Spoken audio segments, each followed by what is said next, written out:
Ayat 12. Keesokan harinya ketika orang banyak yang datang merayakan pesta mendengar bahwa Yesus sedang di tengah jalan menuju Yerusalem, mereka mengambil daun-daun palem dan pergi menyongsong dia sambil berseru, "Hosana, diberkatilah dia yang datang dalam nama Tuhan, Raja Israel." Yesus menemukan seekor keledai muda, lalu ia naik ke atasnya. Seperti ada tertulis, "Jangan takut, hai putri Sion, lihatlah rajamu datang, duduk di atas seekor anak keledai." Mula-mula murid-murid Yesus tidak mengerti akan hal itu, tetapi sesudah Yesus dimuliakan, teringatlah mereka bahwa nas itu mengenai dia, dan bahwa mereka telah melakukannya juga untuk dia. Orang banyak yang bersama-sama dengan dia ketika ia memanggil Lazarus keluar dari kubur dan membangkitkannya dari antara orang mati, memberi kesaksian tentang dia. Sebab itu orang banyak itu pergi menyongsong dia karena mereka mendengar bahwa ia yang membuat mujizat itu. Maka kata orang-orang Farisi seorang kepada yang lain, "Kamu lihat sendiri bahwa kamu sama sekali tidak berhasil. Lihatlah, seluruh dunia datang mengikuti dia." Ayat 20. Di antara mereka yang berangkat untuk beribadah pada hari raya itu, terdapat beberapa orang Yunani. Orang-orang itu pergi kepada Filipus yang berasal dari Betsaida di Galilea, lalu berkata kepadanya, "Tuan, kami ingin bertemu dengan Yesus." Filipus pergi memberitahukannya kepada Andreas. Andreas dan Filipus menyampaikannya pula kepada Yesus. Tetapi Yesus menjawab mereka, katanya, "Telah tiba saatnya Anak Manusia dimuliakan. Aku berkata kepadamu, sesungguhnya jikalau biji gandum tidak jatuh ke dalam tanah dan mati, ia tetap satu biji saja. Tetapi jika ia mati, ia akan menghasilkan banyak buah. Barang siapa mencintai nyawanya, ia akan kehilangan nyawanya. Tetapi barang siapa tidak mencintai nyawanya di dunia ini, ia akan memeliharanya untuk hidup yang kekal. Barang siapa melayani aku, ia harus mengikut aku, dan di mana aku berada, di situ pun pelayanku akan berada. Barang siapa melayani aku, ia akan dihormati Bapa. Sekarang jiwaku terharu, dan apakah yang akan kukatakan? Bapa, selamatkanlah aku dari saat ini? Tidak, sebab untuk itulah aku datang ke dalam saat ini. Bapa, muliakanlah namamu. Maka terdengarlah suara dari sorga. Aku telah memuliakannya, dan aku akan memuliakannya lagi. Orang banyak yang berdiri di situ dan mendengarkannya berkata bahwa itu bunyi guntur. Ada pula yang berkata, seorang malaikat telah berbicara dengan dia. Jadi saat itu saudara, ada suara yang mereka dengar. Ketika Yesus mengatakan, "Bapa, muliakanlah namamu." Jadi ini juga didengar oleh Yohanes, makanya dia tulis. Inilah pelaksanaan perintah yang dilakukan Yesus supaya mereka menjadi saksi. Makanya Yohanes menulis di sini. Inilah kesaksiannya bahwa itu telah terjadi, bahwa ada suara dari sorga yang mengatakan, Aku telah memuliakannya, dan aku akan memuliakannya lagi. Hanya ketika itu ada yang mendengar itu mereka mengatakan itu bunyi guntur. Tapi ada juga yang mengatakan seorang malaikat telah berbicara dengan dia, artinya berbicara dengan Yesus. Ayat 30, jawab Yesus, suara itu telah terdengar bukan oleh karena aku, melainkan oleh karena kamu. Yesus mengatakan itu bukan karena aku itu terdengar suara itu, tapi oleh karena kamu, supaya kamu tahu bahwa apa yang kusampaikan ini adalah kebenaran. Supaya kamu tahu bahwa akulah dia, akulah firman itu. Ayat 31, sekarang berlangsung penghakiman atas dunia ini. Sekarang juga penguasa dunia ini akan dilemparkan keluar. Dan aku, apabila aku ditinggikan dari bumi, aku akan menarik semua orang datang kepadaku. Ini dikatakannya untuk menyatakan bagaimana caranya ia akan mati. Maksudnya Yesus itu ditinggikan, disalibkan, dia naik. Sama seperti yang pernah Yesus katakan, seperti ular ditinggikan, demikian juga anak manusia akan ditinggikan. Ketika Yesus disalibkan, maka dia akan menarik semua orang datang kepadanya. Ayat 34, lalu jawab orang banyak itu, kami telah mendengar dari hukum Taurat bahwa Mesias tetap hidup selama-lamanya. Bagaimana mungkin engkau mengatakan bahwa anak manusia harus ditinggikan? Siapakah anak manusia itu? Jadi mereka sebenarnya sudah memiliki pengetahuan tentang Mesias, bahwa Mesias itu akan hidup selama-lamanya. Namun mereka bertanya lagi, kalau dia ini Mesias, siapa lagi anak manusia itu? Ayat 35, kata Yesus kepada mereka, hanya sedikit waktu lagi terang ada di antara kamu. Selama terang itu ada padamu, percayalah kepadanya, supaya kegelapan jangan menguasai kamu. Barang siapa berjalan dalam kegelapan, ia tidak tahu kemana ia pergi. Maksudnya bahwa dia itu adalah terang. Firman itu adalah terang. Jadi memang bolak-balik dia menyatakan ini, percayalah. Percayalah. Sampai-sampai itu ada suara dari sorga yang telah mereka dengar tadi, mereka masih bingung saja terus. Makanya Yesus, percayalah kepada terang itu, selama terang itu ada padamu, supaya kamu menjadi anak-anak terang.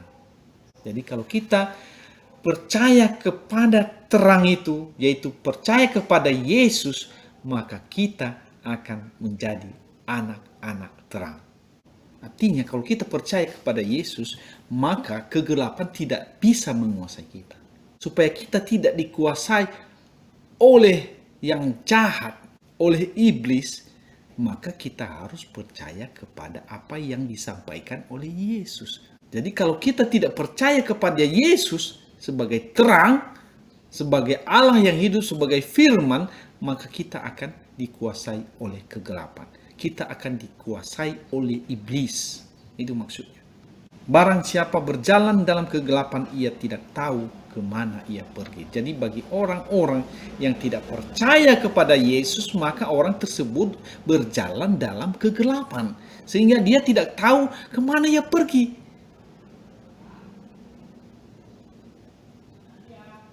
Dia tidak tahu kemana. Ketika ia nanti pada akhirnya, dia itu kemana? Ujungnya kemana hidupnya ini? Dia tidak tahu. Makanya Yesus terus menyampaikan itu, percayalah kepadaku, percayalah kepadaku. Supaya kamu hidup di dalam terang. Sehingga kau berjalan dalam terang. Kamu tahu kemana kamu pergi. Yaitu kepada Tuhan, kepada sorga.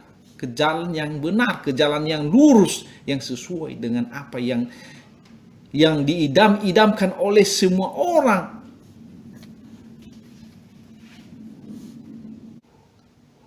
Sesudah berkata demikian, Yesus pergi bersembunyi dari antara mereka. Jadi Yesus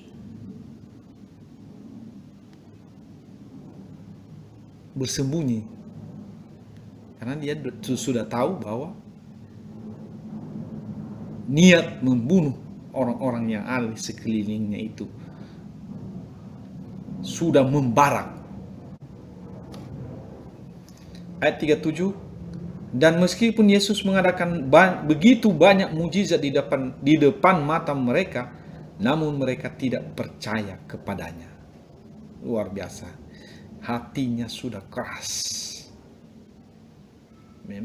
Ini memang sudah pernah terjadi juga ini kepada Firaun.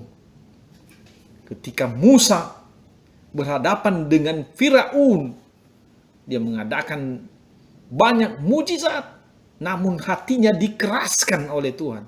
Ya, kalau kita baca kisahnya itu, kisah antara bangsa Israel dengan bangsa Mesir, Firaun sebagai raja pada saat itu dikeraskan hatinya oleh Tuhan, sehingga mereka tidak merelakan bangsa Israel keluar dari Mesir. Sama seperti ini, saudara, hati orang-orang Farisi dikeraskan oleh Tuhan. Supaya apa? Supaya mereka tidak keluar dari perhambaan dosa. Mereka berkeras, mereka merasa mereka lebih pintar, mereka sudah belajar tentang teologi agama Yahudi. Mereka adalah orang-orang terpelajar. Makanya mereka menjadi imam-imam, menjadi pejabat-pejabat di bait Allah. Sama seperti Firaun. Firaun adalah orang berkuasa. Demikian juga imam-imam pada saat ini. Orang-orang Farisi pada saat ini adalah orang-orang yang berkuasa. Dan Yesus pernah mengatakan bahwa mereka itu adalah pencuri, pembunuh, dan pembinasa. Itulah sebabnya mereka tetap dalam dosa mereka. Karena hatinya sudah keras, tidak bisa lagi dirubah.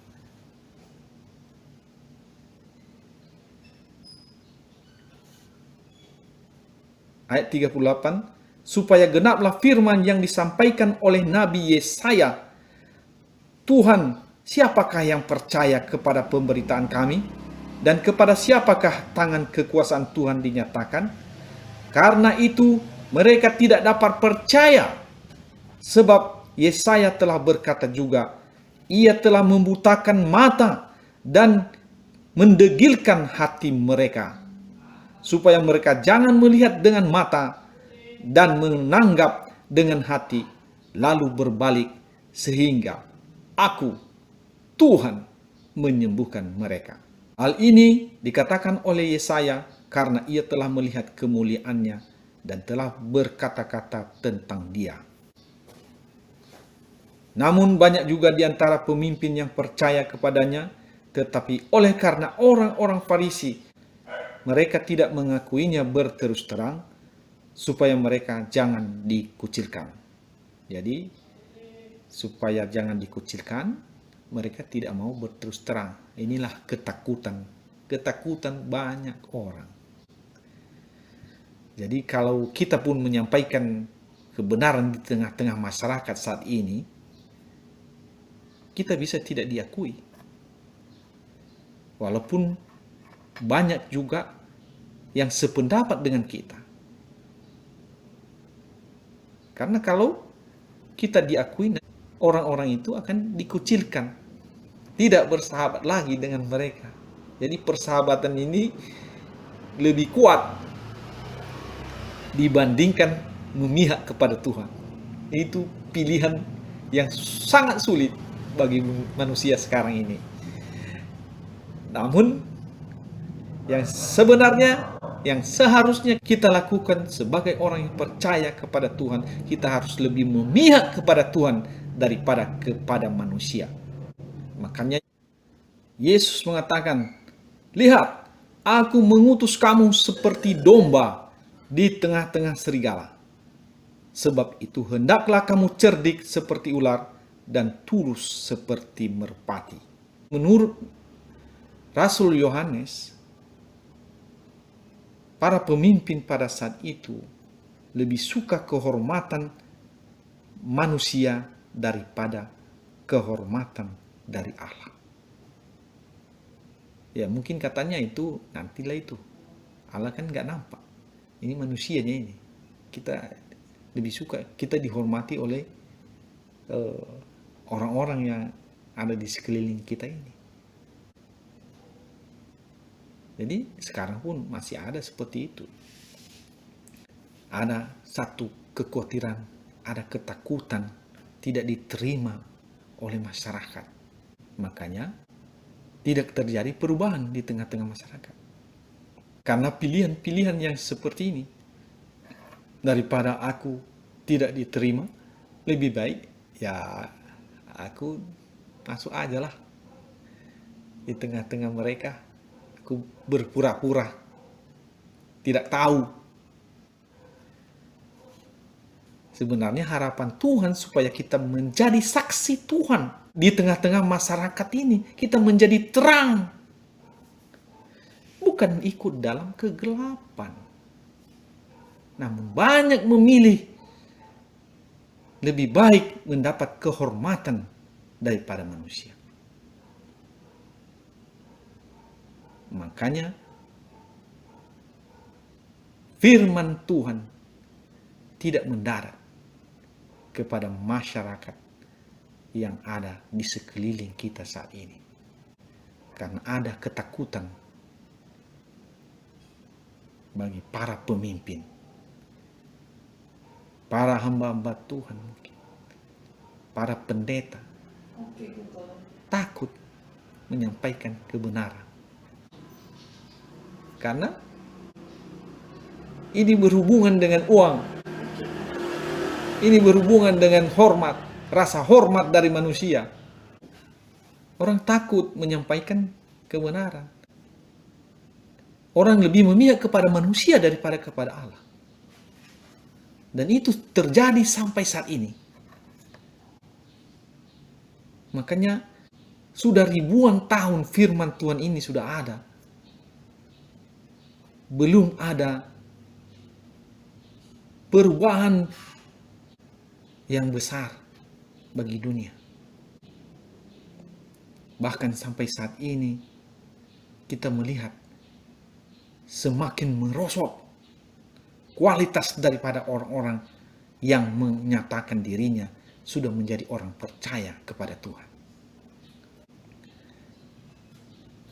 Lebih mementingkan kepentingan pribadi, yaitu mendapatkan hormat dari manusia.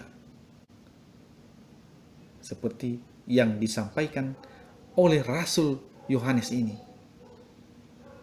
Sebab mereka lebih suka akan kehormatan manusia daripada kehormatan Allah.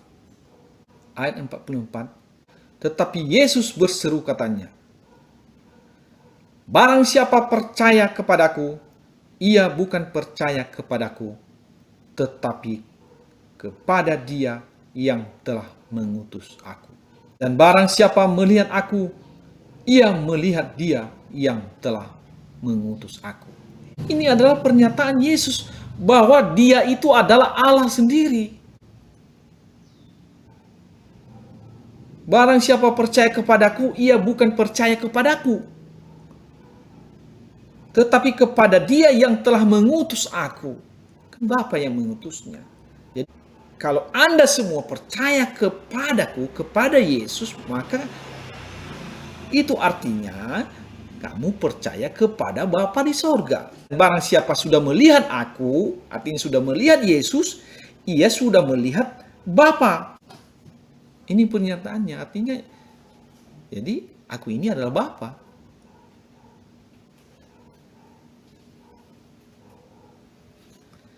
Aku telah datang ke dalam dunia sebagai terang, supaya setiap orang yang percaya kepadaku jangan tinggal di dalam kegelapan.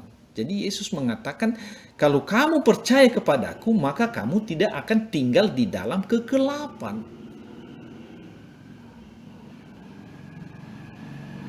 Dan jikalau seorang mendengar perkataanku tetapi tidak melakukannya, aku tidak menjadi hakimnya, sebab aku datang bukan untuk menghakimi dunia, melainkan untuk menyelamatkannya. Barang siapa menolak aku dan tidak menerima perkataanku, ia sudah ada hakimnya, yaitu firman yang telah kukatakan, itulah yang akan menjadi hakimnya pada akhir zaman. Jadi semua apa yang disampaikan Tuhan Yesus itu adalah hakim, adalah firman yang keluar dari mulutnya itu adalah hakim pada akhir zaman. Karena dia sudah menyampaikan harus berbuat begini, jangan buat begini, tetapi buat yang begini. Tapi kalau kita melanggar itu, firman itu sendiri yang menjadi hakim kita pada akhir zaman. Ayat 49, sebab aku berkata-kata bukan dari diriku sendiri, tetapi yang mengutus aku, dialah yang memerintahkan aku untuk mengatakan apa yang harus aku katakan dan aku sampaikan. Jadi artinya, Yesus ini adalah Roh Allah yang menyampaikan firman. Maka dia berfirman, begitu dia berkata-kata itu artinya dia berfirman. Roh Kudus itu berfirman, Roh Allah itu berfirman melalui Yesus. Melalui badan manusianya. Tubuh manusianya Yesus ini sebagai alat untuk menyampaikan firman. Makanya dikatakan pada mulanya adalah firman. Firman itu bersama-sama dengan Allah. Dan firman itu adalah Allah. Dan firman itu telah menjadi daging. Menjadi manusia. Dia menyampaikan firman. Supaya orang, manusia bisa mengerti.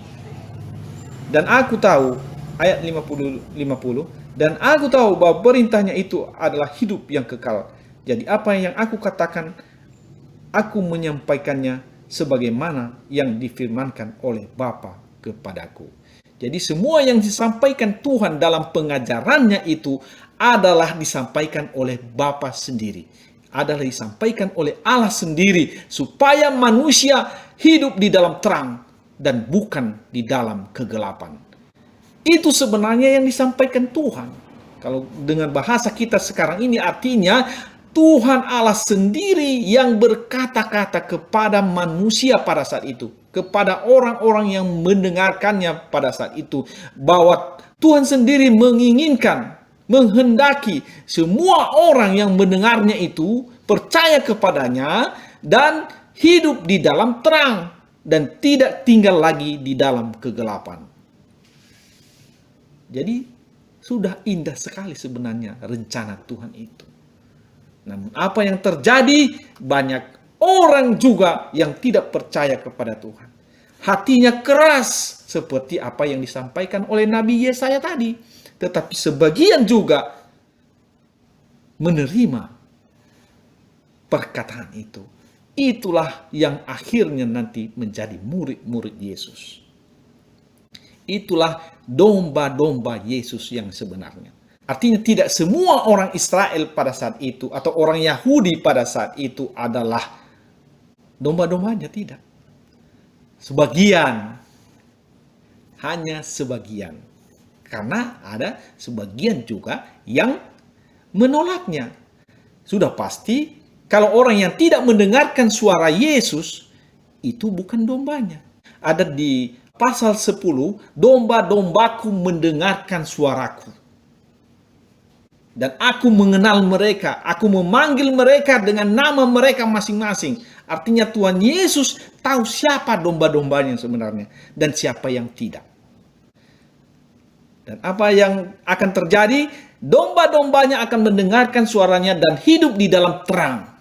Sementara orang yang menolaknya adalah orang-orang yang tidak menjadi domba-dombanya dan orang-orang tersebut akan hidup di dalam kegelapan.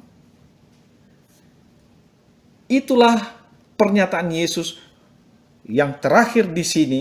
Apabila orang-orang yang mendengarnya itu menjadi domba-dombanya, maka mereka akan mendapatkan hidup yang kekal.